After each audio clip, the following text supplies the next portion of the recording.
I talked last time about the crisis of the 1850s, and the events I described tell a story of political crisis at the national level, framed by westward expansion, the Overland Trail and the Gold Rush, and the crisis over admitting California as a free state. Events on the ground in the frightening 1850s included Bleeding Kansas and the guerrilla violence that plagued the admission of the state. The presidential elections of 1844, 1848, 1852, and 1856 that reflected increasing sectional, regional divisions, until the fateful election of Abraham Lincoln in 1860. The Dred Scott decision that brought the question of human property to its sharpest point and infuriated the Yankee abolitionists.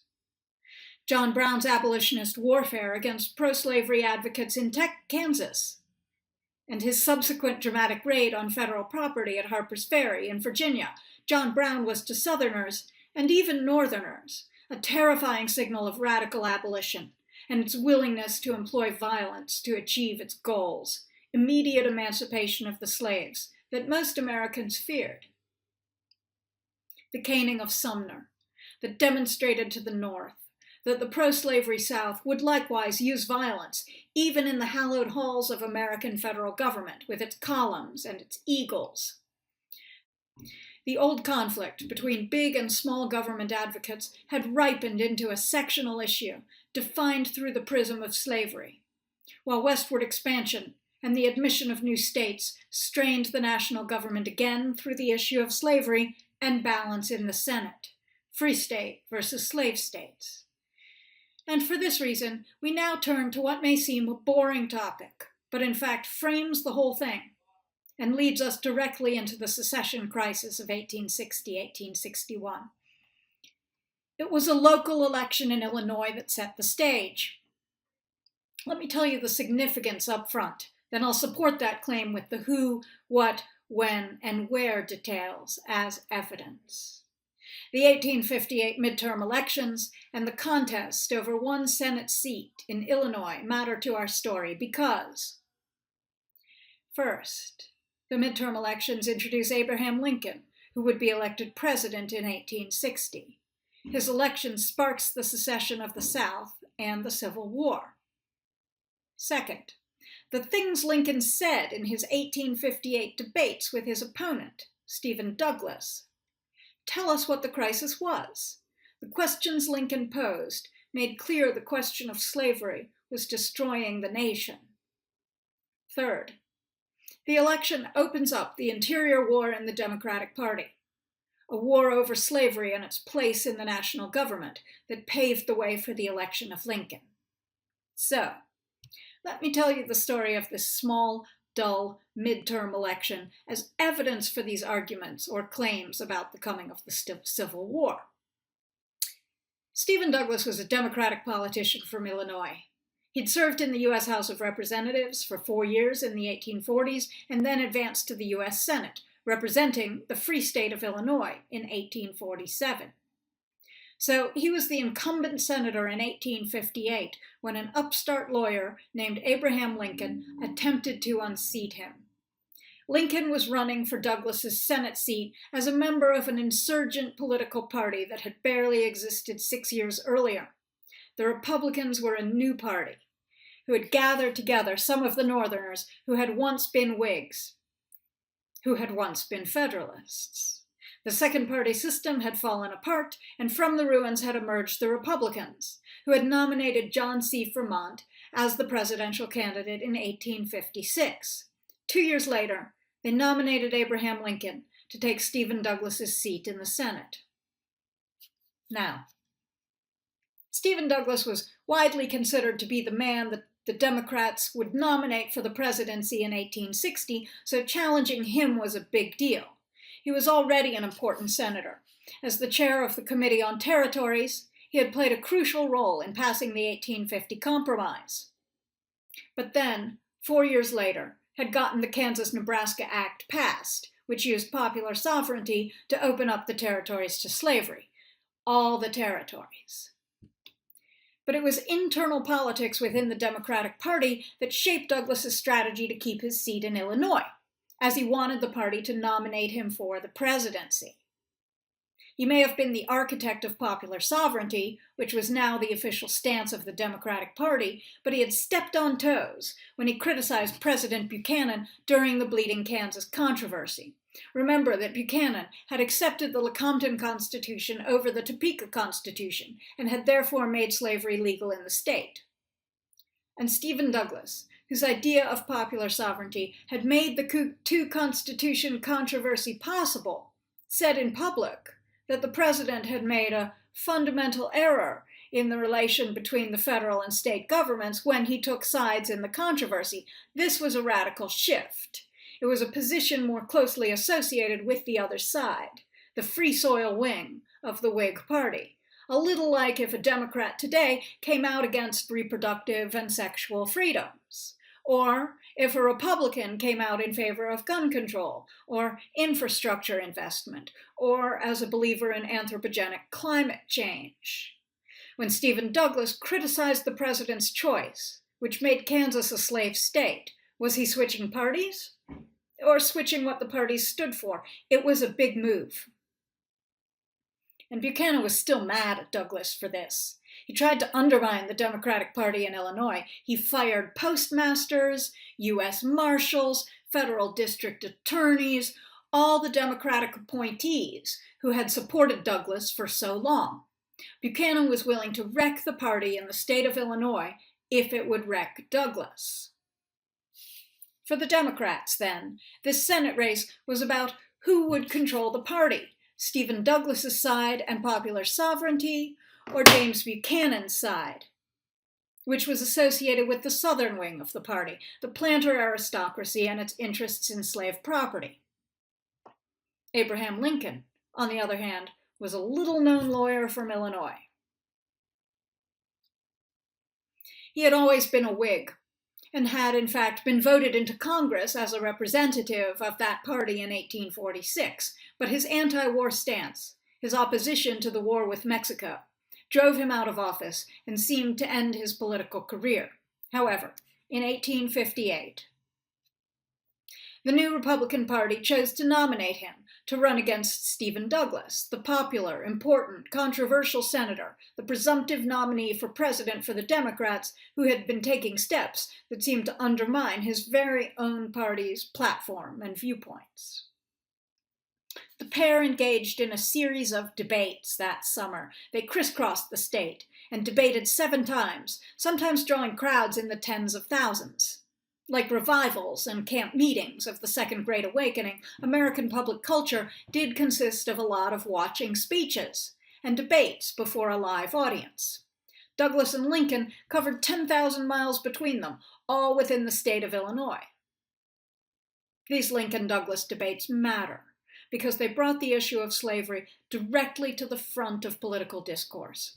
It was Douglas who raised the issue, probably to prove his value to the southern wing of the Democratic Party. He called Lincoln a black Republican who wanted only to incite civil war between North and South. Now, black Republican was the epithet that Democrats and Southerners called members of the new political party, and it made clear what they most feared from the political side that was emerging from the exploded Whig Party. Nominally, the Republican Party represented the old economic interests of the Federalists, turned Whigs, government support for economic growth.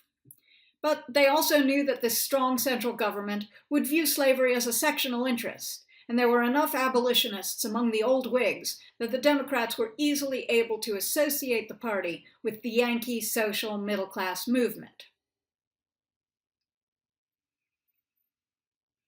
In response to this insult, Lincoln said that he had, let me quote, a few questions for the senator about popular sovereignty. Can the people of the United States legally prohibit slavery anywhere if any citizen should desire it? Bleeding Kansas and the border ruffians had demonstrated that slave power could overcome free soil settlers and turn a region north of the 3630 line into a slave state.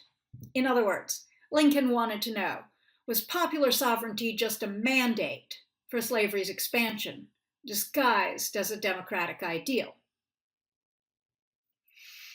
Now, let me speak for a moment about abolitionist thinking in the North and where Lincoln's question for Senator Douglas during the 1858 midterm debates placed him and his party in that thinking. Because radical abolitionists might have sympathized with slaves, but for most folks, prohibiting slavery was all about prohibiting African Americans. In other words, some abolitionist thinking was radically egalitarian, like William Lloyd Garrison's. Some abolitionist thinking was in favor of radical, immediate emancipation of all the slaves, as was the violent John Brown. But plenty of white Americans really just didn't want African Americans near them, and abolitionism could incorporate this thinking. Abolish slavery, or the slaves will run away from the plantations to the north, take people's jobs. Lincoln spoke to these Americans when he said that popular sovereignty would nationalize slavery and Africanize the continent. End quote. And other Americans really just hated the slave power, the way that slave owners controlled the national government through the 3/5 clause, and all this hoo-ha over the territories was only going to give the planters even more power in the government, with state after state choosing slavery. If slavery could expand across the nation, this could scare abolitionists of every possible type. So Lincoln was raising a potent issue when he confronted the author of Popular Sovereignty in this Senate midterm contest. Lincoln lost the election. Stephen Douglas kept his Senate seat and his place in the Democratic Party, but Lincoln was clearly a politician to watch. He had a way with words. He described the emerging sectional conflict over slavery in biblical terms. A house divided against itself cannot stand, he declared, and also that this government cannot endure permanently half slave and half free. The issue was stark, and Southerners noticed how many different kinds of abolitionist thinking were coming together under the umbrella of the new Republican Party. That was the lesson of the 1858 midterm elections, heading toward the presidential election of 1860. Just to put a fine point on it, John Brown was hanged on December 2nd, 1859, for his treasonous actions at Harper's Ferry. Whatever you feel about the issue of slavery, it was coming to a head in a presidential election year. In the last week of April and the first bloom of May, the Democrats met in Charleston, South Carolina, to establish priorities for the upcoming election. The Southerners in the party wanted the party to take a stand in favor of a federal slave code that would extend into the Western territories. And finally, on this point, the Northern Democrats could not agree. They might be doughfaces, willing to go along to get along and keep their party's priorities on the national stage, but to create a federal slave code would be to make federal law support slave owners. To extend this code into the Western territories would make the admission of new states as slave states that much easier. For those Northerners who didn't care what Southerners did on their plantations, but wanted to preserve the West for small farmers, or preserve the federal government from the slave power with its colonial economy that relied on exports, this was just too much.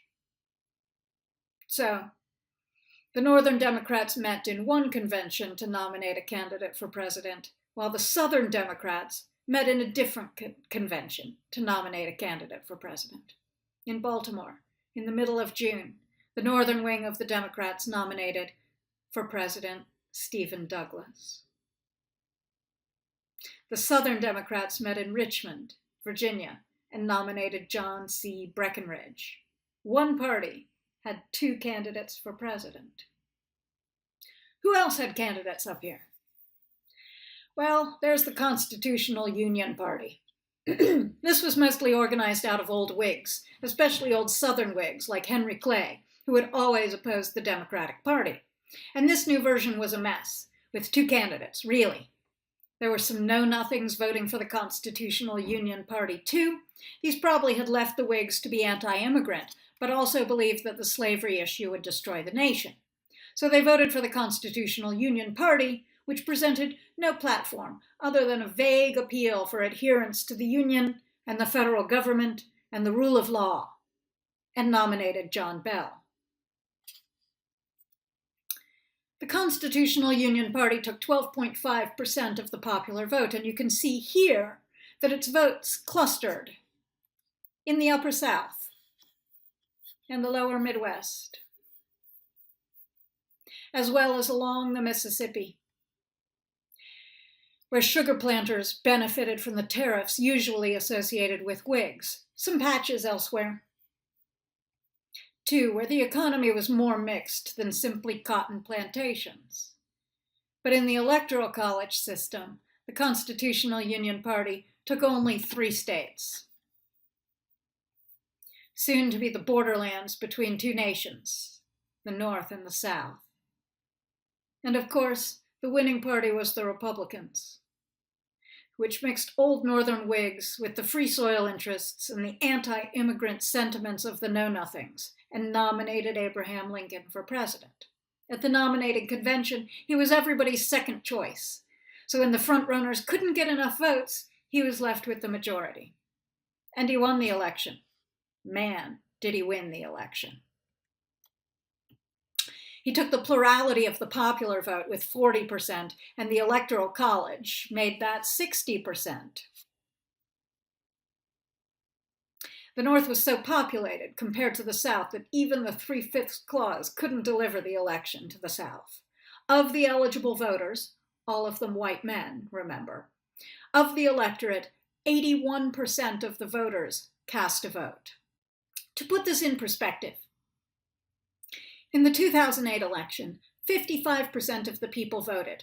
That's about the same percentage as voted in 2016, and these were both surge elections that put Obama and Trump into office. 40% turnout is more common. But if you look at the popular vote from the perspective of regions, Lincoln took the North and the far West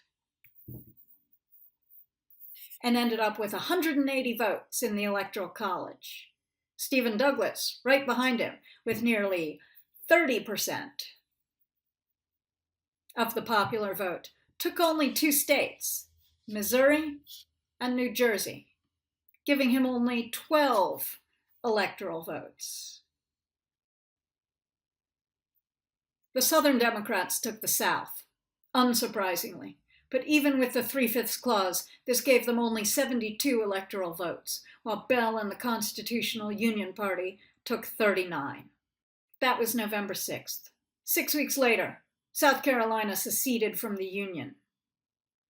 I've talked a bit about South Carolina before. Try to remember back to the colonial period and Carolina's history as the colony of a colony, as a place where planters from the West Indies carried the plantation system and found a reasonably good export crop to grow there, rice, whose knowledge and technology started in Africa.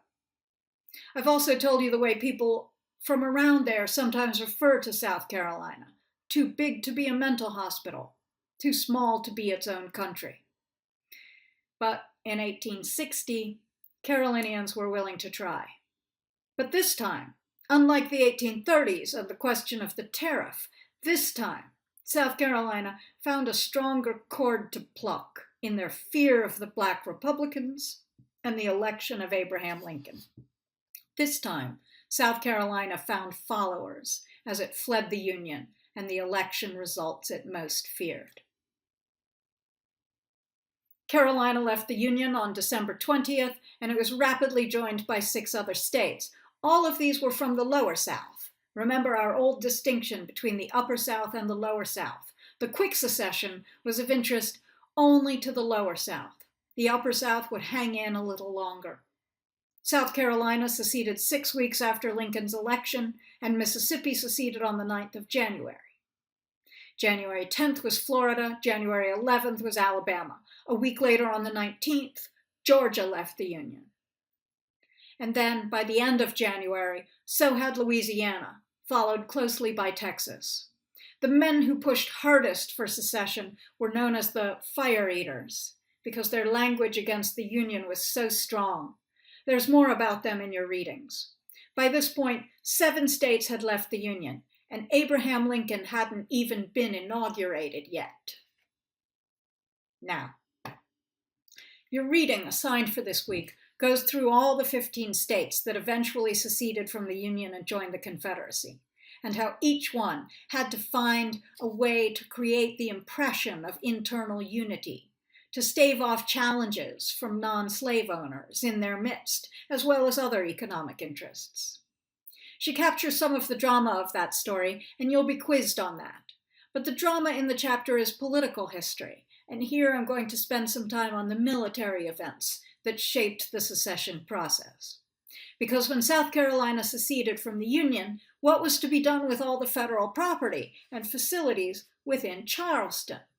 It was a port, with customs houses and border power, and the federal troops retreated from the city to their holdings, the forts that surrounded the city and stood on small islands in the harbor.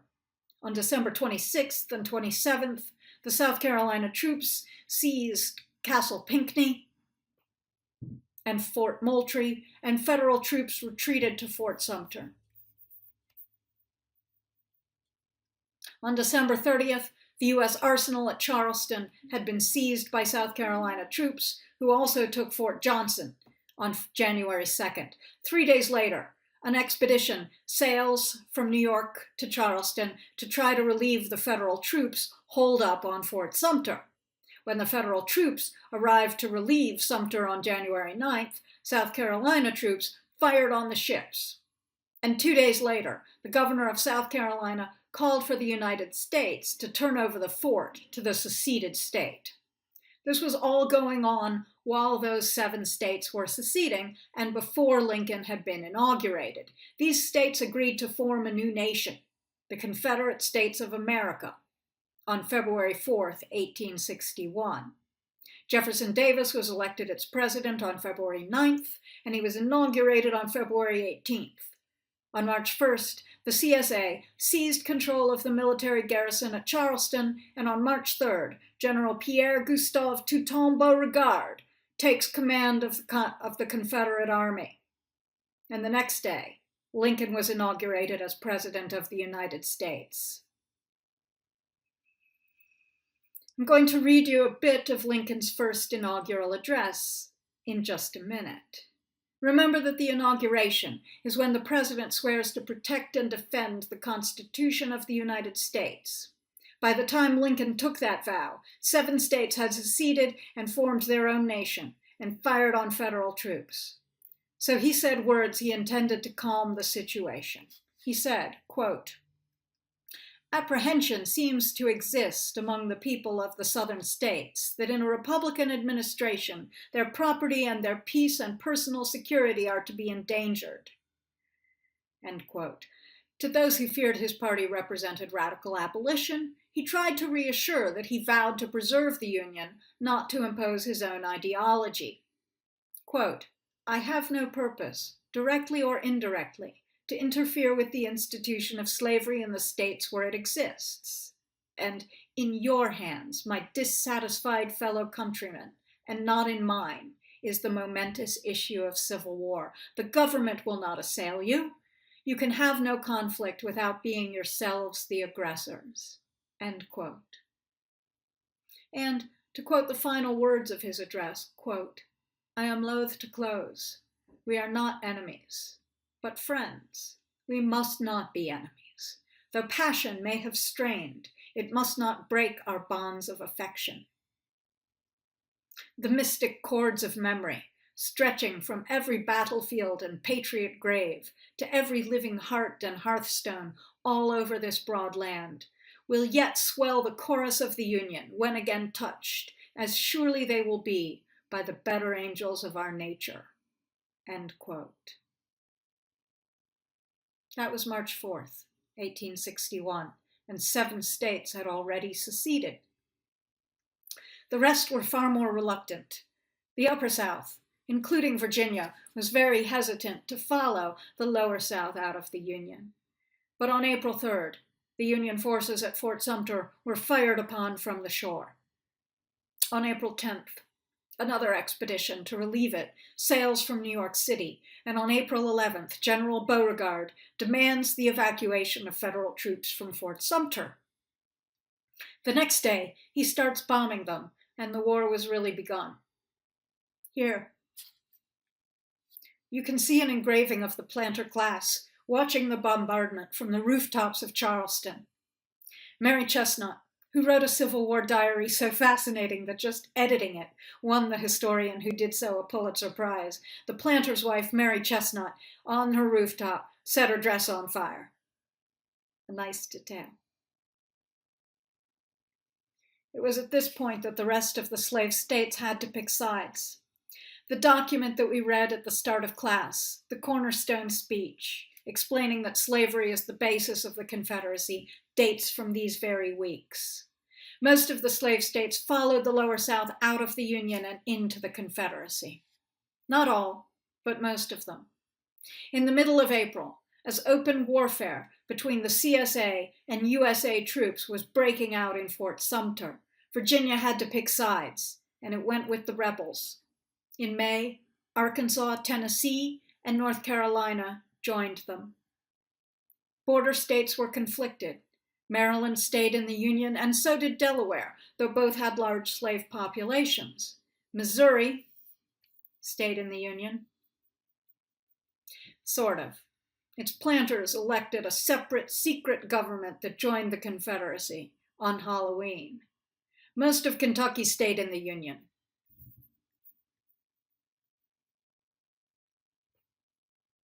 It is a state about which you can say that it joined the Confederacy only after the war was over. A very southern place, but not enough to leave the Union. Lincoln was glad about this. He said about the impending conflict that I would like to have God on my side, but I must have Kentucky, for reasons that we'll see in upcoming weeks. For now, let's just end with a quick look at the maps. First, slaves as a percentage of the population in 1860.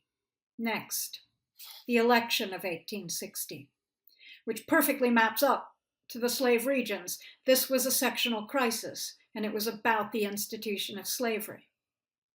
And here, the new nation, with the Lower South seceding before Lincoln even took office, and the Upper South hesitating. Less slave-based, less eager to leave. It looks really clear to me. The South seceded because of slavery. But you've been assigned to read this week the ordinances of secession of the state of Texas. This is the reason that Texans left the Union in their own words. I'll leave it to you to decide what caused the war.